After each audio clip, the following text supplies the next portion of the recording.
Bonjour à tous, bonjour à toutes. Nous retrouvons pour cette séance du cercle du renouvellement spirituel pour continuer d'avancer sur l'état des lieux des spiritualités contemporaines. Et en particulier, nous avons traité les principales religions, je dirais, les grands courants religieux et spirituels. Et là, nous allons traiter sur un certain nombre de spiritualités plus récentes.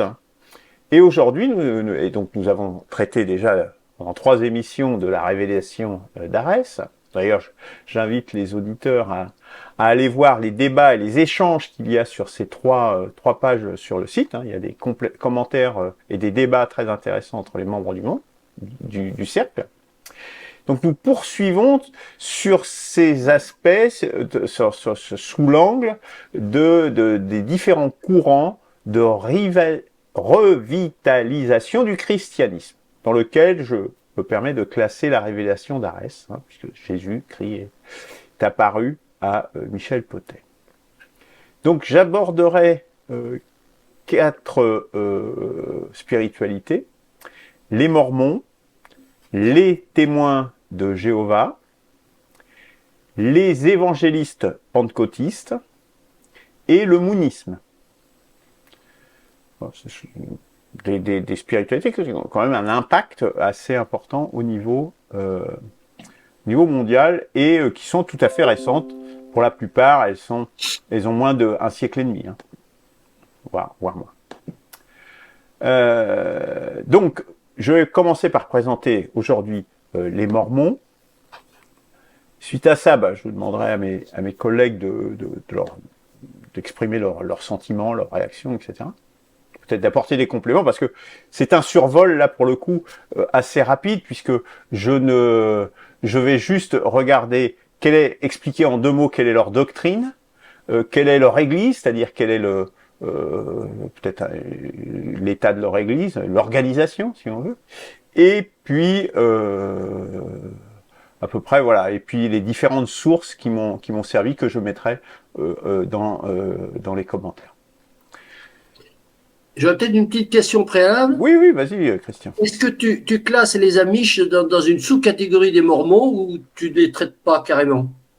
Alors les Amish, déjà, c'est plus ancien, je crois, et c'est non, pour moi, c'est pas une sous-catégorie du tout des Mormons.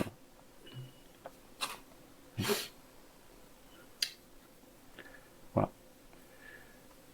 Et j'ai pas prévu de les traiter, non. Mais bon, si c'est pas, on pourrait les traiter aussi. C'est moins récent quand même.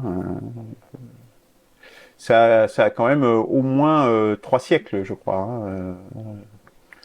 Je pense que c'est fait partie de ceux qui sont arrivés en Amérique Oui, avec les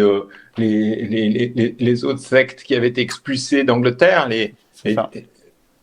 Donc c'est à peu près de cette époque-ci. Donc c'est 16e siècle, quoi. Voilà. Voilà, c'est ça. C'est quand même 17e. beaucoup plus ancien. Voilà.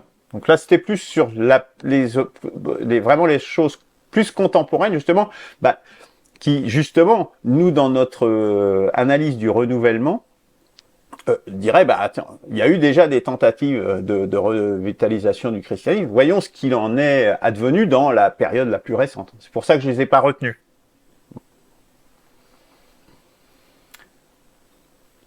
C'est bon, une autre précision préalable?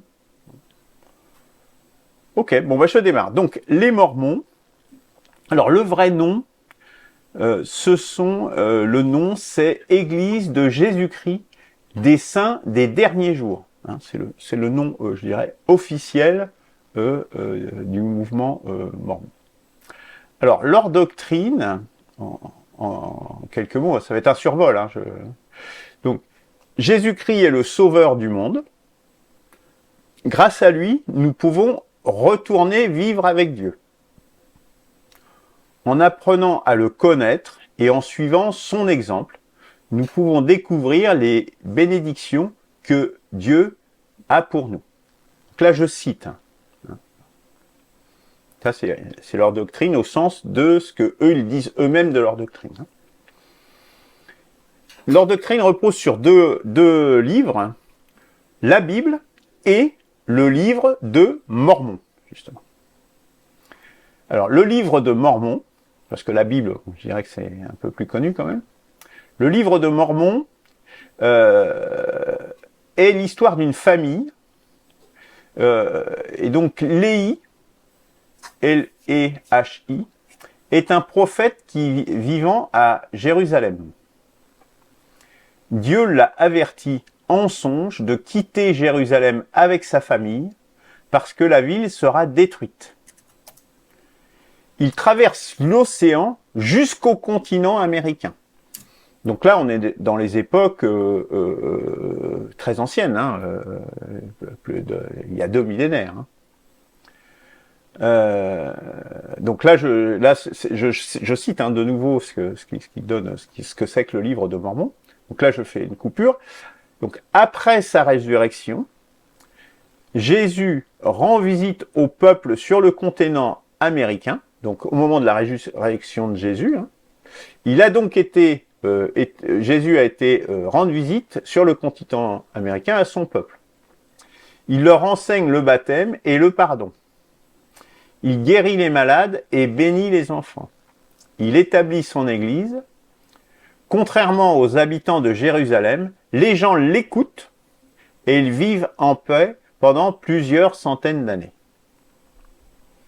Malheureusement, au fil du temps, les gens perdent la foi et la guerre éclate à nouveau, anéantissant presque toute civilisation. Voilà un peu le fil conducteur, je dirais, l'histoire que raconte le livre de Mormon. Donc on voit bien qu'il y a une bifurcation assez importante entre, je dirais, le dogme chrétien habituel et donc une double résurrection de Jésus-Christ, visiblement, hein, de ce que j'en comprends, qui aurait donc visité le continent américain il y a 2 millénaires.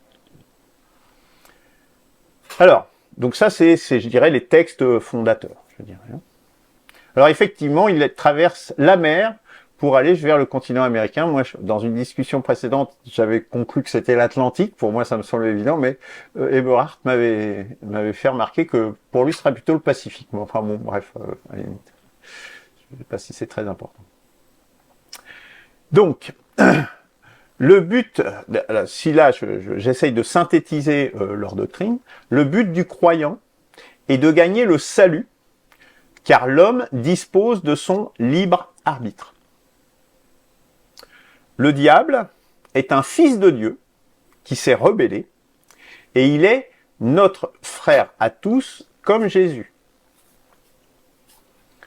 Et là, on arrive à un élément très important du mouvement mormon, c'est la famille. La famille peut être éternelle, probablement le sommet de la doctrine mormon, et que le salut final est une affaire de famille. C'est-à-dire que le mariage est éternel et la fidélité doit être absolue. Et le croyant, donc ça c'est vraiment un distinctif très important, le croyant agit, et agir, hein, c'est vraiment le mot important, agit pour son salut. Et notamment, il doit verser 10% de ses revenus en dîmes à l'Église, et il doit faire du travail bénévole pour l'Église, etc., etc. Donc il faut qu'il agisse concrètement pour l'Église. Alors l'Église, justement.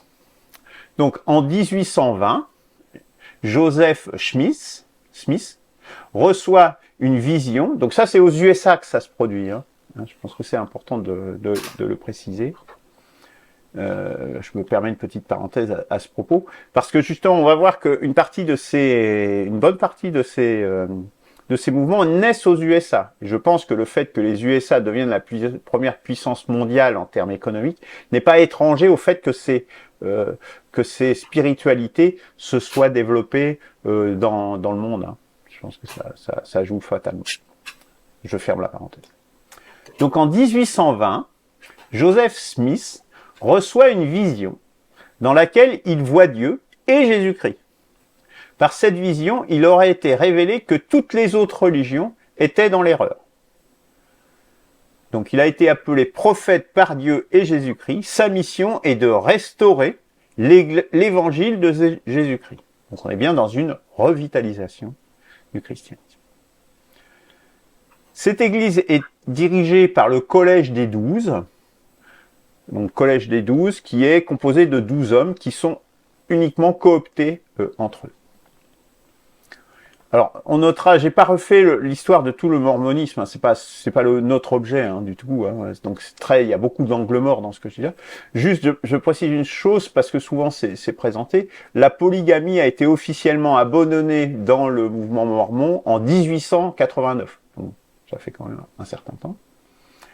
Il représente 15 millions d'adeptes dans le monde et l'influence est très probable dans les sphères de pouvoir, et notamment dans les cabinets de conseil, suivez mon regard, et notamment, et moi qui ai travaillé avec pas mal de cabinets de conseil dans ma vie professionnelle, c'est vrai que j'ai toujours eu, certains cabinets de conseil, c'était assez curieux parce que on a l'impression qu'ils fonctionnaient un petit peu justement comme sur un mode sectaire. Et c'est vrai qu'en étudiant cela, tu te dis ah tiens, est-ce que c'est lié l'un à l'autre? C'est très curieux en tout cas.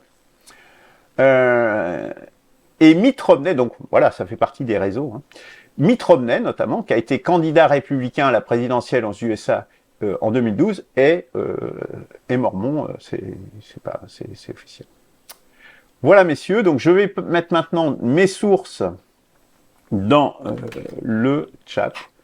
Comme ça, vous pourrez les consulter, les personnes qui souhaitent pourront le consulter. Voilà, messieurs, pour cette première présentation du mouvement mormon. Eberhard, peut-être tu veux, ou Christian, qui veut... Oui, je m'étonne que tu n'aies pas mentionné dans les fondements du mouvement mormon, tout au moins dans ses manifestations, est-ce que c'est dans son fondement, est-ce que c'est dans la manifestation, c'est le rôle économique des Mormons, notamment dans la conquête de l'Ouest, le Mormon Trail, hein, la piste Mormon, ils sont partis du Dakota, là, ils ont fait Montana, les deux Dakota, etc., jusqu'au Pacifique, et donc toutes les villes minières, etc., qui ont fleuri à ce moment-là, qui sont venues ensuite des Ghost-Town quelques dizaines d'années après. Les Mormons ont eu manifestement un rôle économique, peut-être pas en termes chiffrés de façon brève, mais en tant qu'inspiration de la façon d'être américain dans l'optique croissanciste. Hein, c'est de là qu'ils sont très différents des Amish, évidemment, qui font le contraire. Et c'est pour ça que je pensais que les Amish étaient une espèce de dérivé une antithèse du mormonisme. Donc, est-ce que cette action des Mormons, bon, ils ont été aussi pionniers, je dirais, du risque physique. Hein. Bon, ils ont affronté les risques physiques de la conquête de l'Ouest. On peut également parler du rôle des Mormons dans la destruction des Indiens. Voilà, bon. Voilà, ça me parle. Alors, on sort peut-être de la spiritualité, mais peut-être que en voyant ce qu'ont fait les Mormons, leurs actions, est-ce qu'ils puisaient ça dans leur spiritualité? Voilà, est-ce qu'ils se sont trouvés un peu embringués, ils ont paru au plus pressé, ou est-ce que vraiment il y avait une trajectoire spirituelle qui les sous-tendait dans ce chemin. Voilà. Bon, très bien. Alors, comme j'ai dit, Christian, hein, c'est pas une étude exhaustive du tout. J'ai pas du tout retracé l'histoire. Je suis resté sur la doctrine, l'église, les grands traits sur les trucs. Il y aurait beaucoup de choses à dire sur le mouvement mormon, qui a été très critiqué justement dans la période justement de la conquête de l'Ouest sur les actions qu'il pouvait faire. j'en ai pas parlé volontairement parce que déjà j'ai pas étudié suffisamment pour en parler. J'ai essayé de tirer les traits qui pour nous me semblaient les plus intéressants, c'est tout. Voilà. Franchement, Alors, de mon côté, comme j'ai lu la version BD, bande dessinée, du livre des Mormons. Alors, je confirme effectivement sur la page Wikipédia Livre de Mormons qu'ils ont traversé la péninsule arabique et ils ont construit un bateau. Il me semble que le prophète Léhi, était un des fils de Noé ou un des descendants de Noé. Voilà. Et ensuite, et donc le bateau est parti avec, je crois, les 6 fils de Léhi, du prophète Léhi, et ils sont arrivés donc en Californie. Oui. Et c'est là que, pour des raisons un petit peu de mariage locaux, il y en a certains qui sont devenus un petit peu plus foncés de peau, et d'autres ont voulu cultiver la blancheur de la peau plutôt la blancheur de la peau qui était peut-être pas beaucoup plus blanche, mais on voit très bien dans la bande dessinée que les bons sont plutôt blancs parce que en fait, c'est des fils. Oui, c'est ça, c'est des fils, mais ils se séparent en 2 groupes, les Néphites et et les Lamanes. Et les Néphites et les Lamanes, les Lamanes. Et donc, en fait, tous les Néphites sont détruits. Donc, les Noirs, ceux qui ont eu tendance à devenir noirs, ont été détruits, sauf un. C'est un des fils de Mormon. Il y en a un qui s'appelait Mormon, qui lui a été sauvé.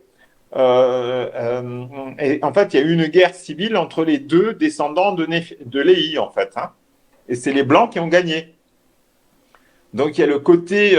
et il y a un moment donné, un des fils de Mormon, vers 400, il enterre, mais là c'est du côté de New York, il enterre le livre donc des Mormons dans l'État de New York. Et c'est comment il s'appelle, Smith, Joseph qui le retrouve. ouais, qui le retrouve. Comment il s'appelle en son prénom? Joseph Smith. Ah oui, Joseph Smith. Et donc, il aurait retrouvé le livre de Mormon qui aurait été enterré. D'accord. Voilà, dans l'État de New York.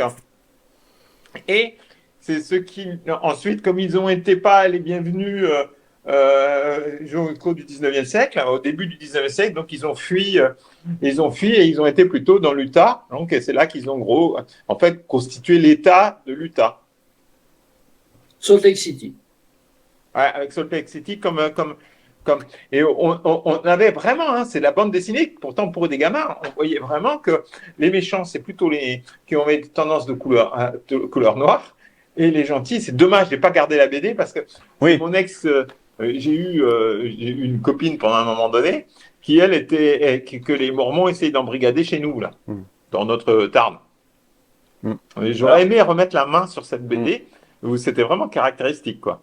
Alors, c'est vrai que c'est peut-être un truc quelque chose que j'aurais peut-être dû quand même souligner, au moins signaler, c'est qu'effectivement, tout au long du 19e siècle, j'ai parlé de l'abandon de la polygamie parce que c'est un des trucs qui est connu des Mormons, je pense, assez largement, c'est que la dimension raciste du Mormon, tout au long du 19e siècle, elle est tout à fait prégnante. Alors, voilà, j'ai pas étudié suffisamment en détail pour savoir si c'était plus qu'en filigrane j'ai l'impression que c'était plus qu'en filigrane, si vous voulez.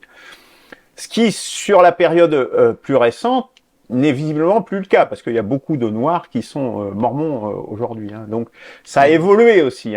Donc, moi, j'essaie de rester sur les principes généraux. Mais la BD pas de date faire d'il y a 10 ans. Voilà. La BD date d'il y a 10 ans. D'accord. Mais sans théorisation, évidemment, de la chose. Bon, alors après, voilà. Voilà, messieurs, moi, ce que je pouvais vous dire sur les Mormons. J'espère que ça... Donc voilà, aujourd'hui, 15 millions d'adeptes dans le monde. Je vous propose donc, si vous le voulez bien, de passer aux témoins de Jéhovah. Et puis je pense que nous ferons que ces deux spiritualités aujourd'hui, ou peut-être une troisième, nous verrons. Si peut-être une question, Ah. c'est justement le témoin de Jéhovah qui va commencer.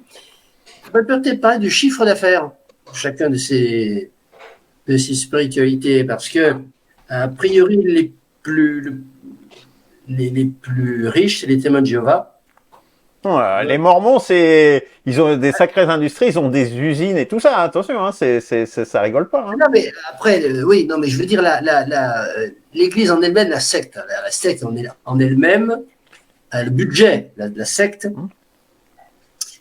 on peut peut-être en parler. Je sais pas, dans la mesure où on parle des spiritualités et qu'on va attaquer Moon, bon, je pense que après les activités qui sont développées par les différents membres individuellement, on crée des empires plus ou moins, etc., capitalisme, bon, ça c'est une chose, mais la secte en elle-même, son infrastructure et son budget de fonctionnement, qui d'ailleurs a été pointé par la cellule de veille des sectes en France, je sais pas comment elle s'appelle, l'organisme. Midi-Luve. Hein? La Midi-Luve. Ouais. A fait justement un classement du budget de ces sectes, et il me semble que les premiers, c'est témoins de Jéhovah. Mivilude. Oui, bah, c'est bien possible. Bah, j'essaierai de me renseigner. Mais effectivement, bon, après, la distinction entre secte et religion, moi, j'avoue que je ne m'engage pas sur ce terrain. Non, mais je pense que c'est intéressant quand même, simplement, peut-être pas d'épiloguer dessus, mais de citer, puisqu'on en a parlé à propos des témoins d'Arès, des pèlerins d'Arès, ils ont la contribution de 10% des revenus à Michel Potet qui était versé ou pas versé, etc.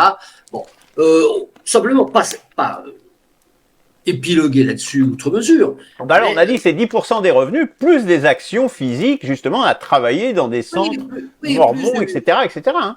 Plus des apports en nature. Voilà. Mais je pense que c'est loin d'être négligeable. Hein.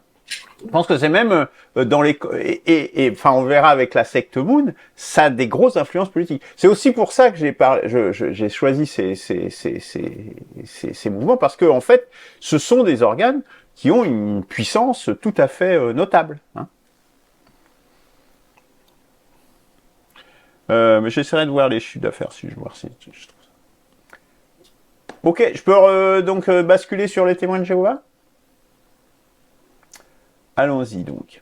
Alors, les témoins de Jéhovah, donc doctrine, pareil. Donc je cite.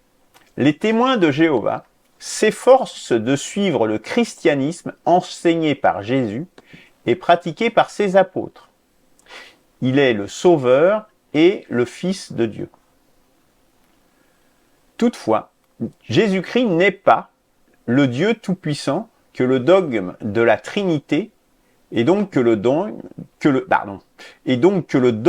de la Trinité n'a aucun fondement biblique. Voilà la doctrine telle qu'elle est exprimée par les témoins de Jéhovah eux-mêmes. Donc pour bénéficier du salut, je cite, les personnes doivent non seulement exercer la foi en Jésus, mais aussi changer de mode de vie et se faire baptiser. Mais le salut ne peut se gagner, on ne l'obtient qu'à grâce à la faveur imméritée de Dieu. Seul un nombre relativement restreint d'humains, 144 000, seront ressuscités pour la vie céleste, afin de gouverner avec Jésus. Dieu accordera aux humains obéissants une santé parfaite et la vie éternelle sur une terre paradisiaque. Là, globalement, j'ai cité la doctrine telle qu'elle est exprimée par les témoins de Jéhovah. Donc on voit qu'il y a une divergence notable, hein, même s'ils reconnaissent Jésus-Christ comme sauveur et fils de Dieu, mais ils ne reconnaissent pas la Trinité, et il y a une distinction entre Dieu et Jésus-Christ. Donc on devient presque là explicitement polythéiste, quelque part, d'une certaine manière. Et donc là, il y a un nombre relativement limité de gens qui seront sauvés. Ça me fait penser un peu au pèlerin d'Arès aussi, où il y aura qu'un petit reste c'est l'expression petit reste qu'utilisait Claude, qui n'est pas des nôtres aujourd'hui, malheureusement. Donc, à la fin des temps, il y aura l'instauration du royaume de Dieu. Donc, la fin des temps et l'instauration du royaume de Dieu est imminente et est annoncée avec des dates précises. Donc ça, c'est assez important et nous allons le voir justement sur l'histoire, sur l'Église des témoins de Jéhovah, puisque c'est tout à fait notable. Donc, les témoins de Jéhovah sont issus d'un mouvement connu sous le nom d'étudiants de la Bible, à partir des années 1870. Pareil, toujours aux USA, sous l'impulsion de Charles Taze Russell. Donc, il annonce, Charles Taze Russell, que le Christ est de retour et qu'il annonce la fin des temps pour 1914. Il y a eu, bon, il n'y a pas eu la fin des temps en 1914, donc il y a eu une restructuration à partir de 1917 par Joseph Franklin Rutherford, qui a fondé la Watchtower. Donc là, ça a créé un nouvel élan, parce qu'évidemment, si la fin des temps doit se produire puis qu'elle ne se produit pas, ça pose un peu des problèmes. Donc un nouvel élan avec un renforcement sur l'organisation, et notamment l'organisation par le démarchage, par le porte-à-porte. Donc avec Nathan Corr, qui a beaucoup travaillé sur ces aspects, on peut dire, de démarchage à domicile, je dirais dans la vague, peut-être un petit peu des politiques commerciales, cela après la Deuxième Guerre mondiale. Au cours de l'histoire récente, fatalement récente de cette Église, il y a eu des reports à répétition de la fin des temps, qui à chaque fois, de l'annonce de la date de la fin des temps, qui à chaque fois a provoqué des crises avec la chute d'un nombre très important de croyants fatalement. Alors, la direction spirituelle des témoins de Jéhovah est exercée par un directoire d'hommes âgés nommé le Collège central, seul compétent pour définir la doctrine et donc éventuellement la faire évoluer. C'est là que sont pilotés le fonctionnement, l'enseignement et les nominations des responsables. On est un système extrêmement pyramidal, comme les Mormons, comme beaucoup d'églises, pas toutes les religions, mais comme beaucoup d'églises. Donc, l'église est organisée en assemblées de fidèles, chacune d'entre elles est dirigée par un groupe de ministres du culte. Ces ministres ne constituent pas un clergé et ne sont pas rémunérés. Pas de dîmes, pas de quêtes. Les témoins de Jéhovah sont financés par des dons anonymes.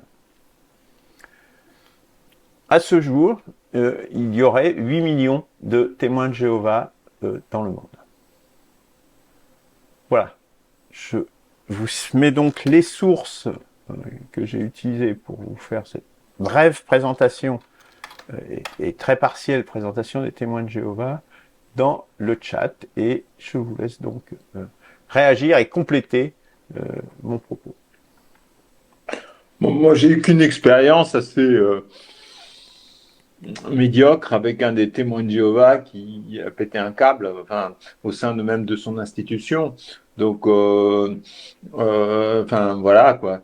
Surtout, lui, il voulait arrêter de témoin de Jéhovah, sa femme l'était à fond, et donc ça a créé de graves tensions, et notamment par rapport à leurs 2 enfants, quoi.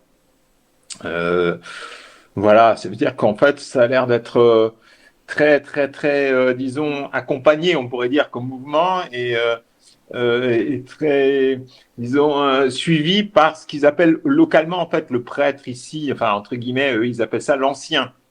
L'ancien, c'est celui qui est, enfin, toi, tu utilisais un autre terme, je crois, mais dans chaque église locale, il y aurait un ancien. Voilà, c'est lui qui fait la pluie et le beau temps au sein de on le voit régulièrement sur la place du marché, ou même en dehors du marché, à attendre les gens qui ont besoin de son secours, quoi.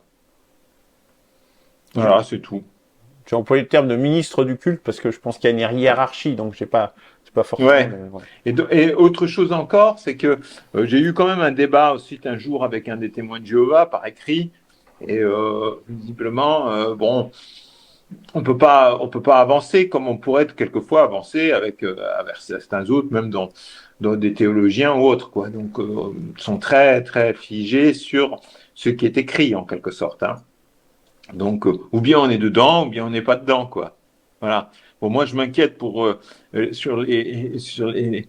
s'ils sont 8 millions et s'il y en a seulement 144 000 qui sont sauvés, ça m'inquiète pour ceux qui y participent, mais qu'il y en a seulement 144. 8 millions moins 144 000, quoi. Ouais. Donc, oui, le chiffre 144 000 est un chiffre un peu de la Kabbale, issu de beaucoup de choses. Et des conditions comme ça, je vois, tu vois, c'est comme pour les Mormons, surtout pour les témoins de Jéhovah, je vois pas l'esprit du Christ là-dedans, quoi. L'esprit du Christ, et ils reconnaissent, je sais pas, ils reconnaissent les évangiles canoniques ou pas? Je le sais pas. Non, je ne le sais pas. Bon, je pense que oui. Mais je pense quand même que le message, tant des Mormons que des témoins de Jéhovah, c'est vraiment de se remettre dans l'enseignement de Jésus-Christ. Je crois que c'est un trait très marquant, je dirais, c'est de reprendre la doctrine telle qu'enseignée par Jésus-Christ lui-même et pratiquée par ses apôtres, hein. Donc là, je pense qu'effectivement, il s'appuie sur les évangiles, au moins ceux qui sont canoniques, mais je ne sais pas d'ailleurs, parce qu'ils remettent en cause la Trinité, donc tu vois, ça bifurque très rapidement, donc quand même, hein. Oui, mais la Trinité, ça a été que institué plus tard, hein. Oui. Et même dans les évangiles, on n'en parle pas. Oui. Donc, a priori, c'est des interprétations qui pourraient être absolument compréhensibles, hein.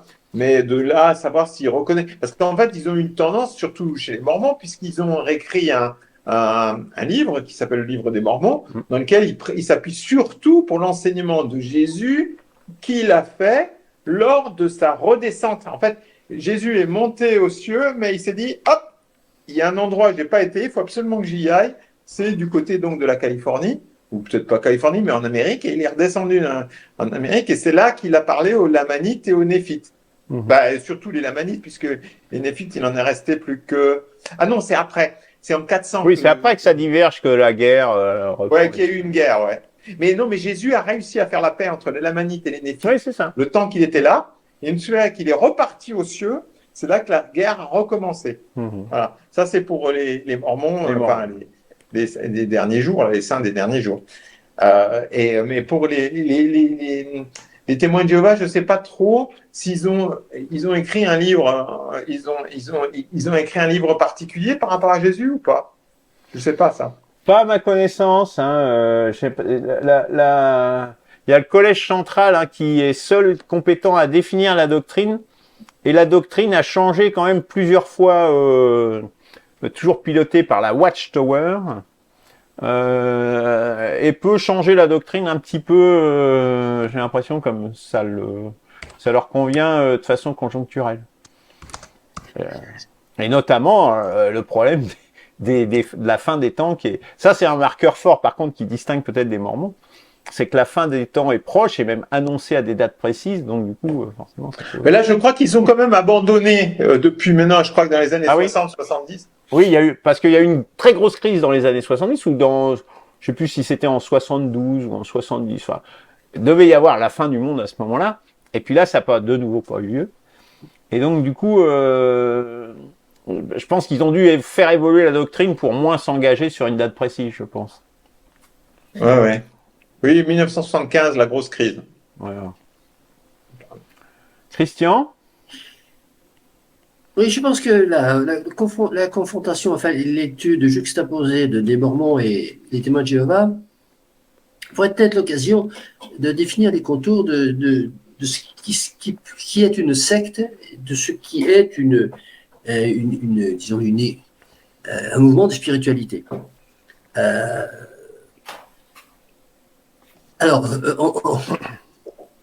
je pense que si on fait ça, on n'arrivait pas à la même conclusion que la cellule du ministère de l'Intérieur, mais il y a, me semble-t-il, matière à réflexion.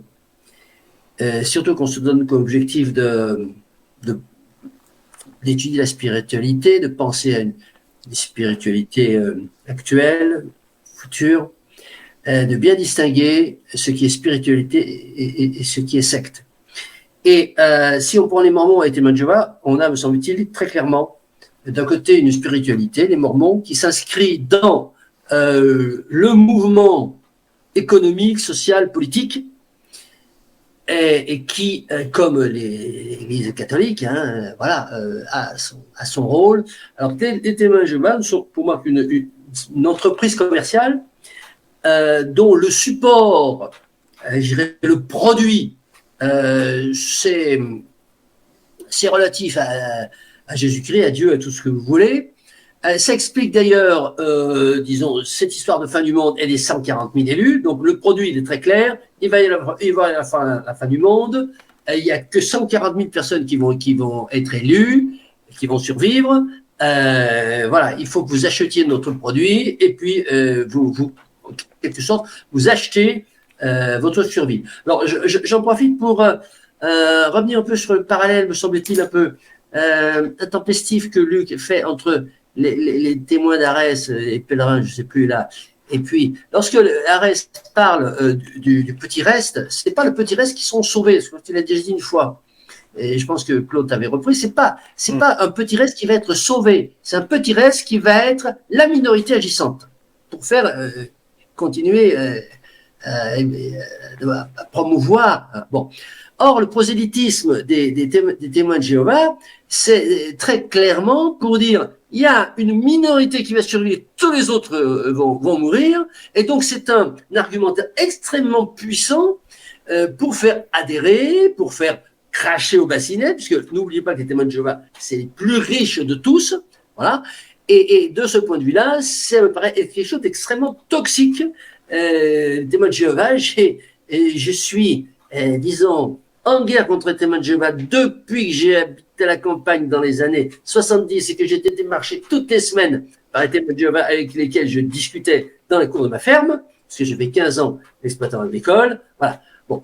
Donc, pour moi, il y a les Mormons qui sont l'expression d'une spiritualité et les témoins de Jéhovah qui sont, disons, l'archétype, la caricature presque d'une déviance marketing, puisque le système, c'est un système pyramidal de marketing direct, de vente directe, c'est comme les réunions de Tupperware, voilà.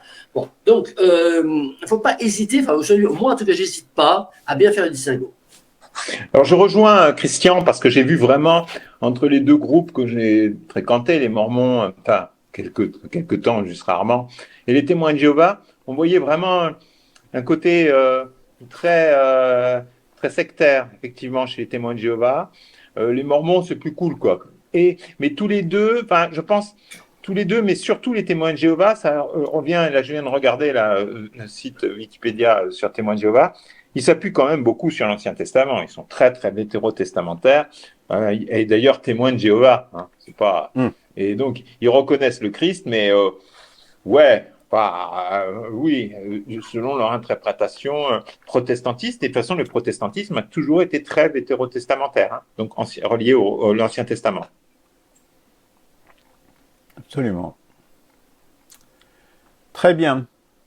Alors, moi, je vous propose que nous en restions là pour aujourd'hui. Il nous reste les évangélistes pentecôtistes, qui est un mouvement tout à fait notable et d'une toute autre ampleur. Et puis, le moonisme, qui est un mouvement tout à fait considérable également. Je vous propose donc d'aborder à la prochaine séance et je vous ferai part, lors de cette séance également, de mon analyse de tout ça. Merci messieurs, à bientôt.